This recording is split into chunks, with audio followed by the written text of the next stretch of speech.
ত্রিপুরার গর্ব এভারেস্ট জয়ী অরিত্র রায়কে যুব কংগ্রেসের সংবর্ধনা। ত্রিপুরার সন্তান অরিত্র রায় 19 মে বিশ্বের সর্বোচ্চ শৃঙ্গ মাউন্ট এভারেস্ট জয় করে ইতিহাস সৃষ্টি করেছেন। তার এই অনন্য সাফল্যে গর্বিত গোটা ত্রিপুরা। একাধিক রাজনৈতিক দল ও সামাজিক সংগঠনের পাশাপাশি আজ ত্রিপুরা প্রদেশ যুব কংগ্রেসের পক্ষ থেকেও অরিত্র রায়কে সংবর্ধনা জানানো হয় আগরতলা কংগ্রেস ভবনে। অনুষ্ঠানে উপস্থিত ছিলেন যুব কংগ্রেস সভাপতি নীলকমল সাহা, প্রদেশ কংগ্রেস সভাপতি আশিস কুমার সাহা, কংগ্রেস বিধায়ক সুদীপ রায় বর্মন সহ অন্যান্য নেতৃত্বরা। সংক্ষিপ্ত বক্তব্যে বিধায়ক সুদীপ রায় বর্মন বলেন, অরিত্র শুধুমাত্র মাউন্ট এভারেস্ট জয় করেননি, ত্রিপুরাকে দেশের দরবারে নতুন পরিচয়ে পরিচিত করেছেন। তার মতো যুবকরা হতে পারে নতুন প্রজন্মের অনুপ্রেরণা।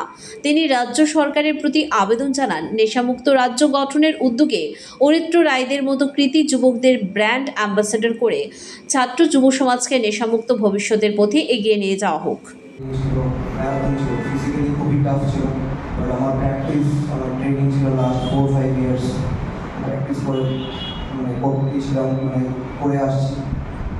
তার জন্যই কখনো সেই বিলিফ সেই জিনিসটা চিন্তাটা মাথার মধ্যে আসতে নিয়ে যেতে পারবো, be financially burdening, be physically, be mentally. সবসময় একটা বিলিফ ছিল যে একবার আমি এটা করে উঠতে পারবো। এই বিলিফ নিয়ে যখন এগিয়ে গেছি, এই বছর একটা পজিটিভ চিন্তা মাথায় করেছিল আমি যে আমি পেরে উঠতে পারবো। I can have a breakthrough in it. তো লাস্ট পর্যন্ত এটাই করতে পেরেছি। আমি খুবই খুশি যে ত্রিপুরা থেকে ফার্স্ট টাইম আর ইন্ডিয়া থেকে ফার্স্ট টাইম আমি একটা ট্রায়াথলন এক্সপিডিশন করতে পেরেছি।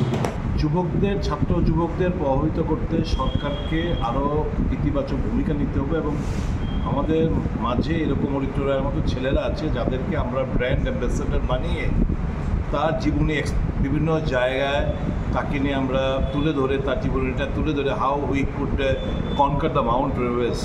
That will inspire the youths.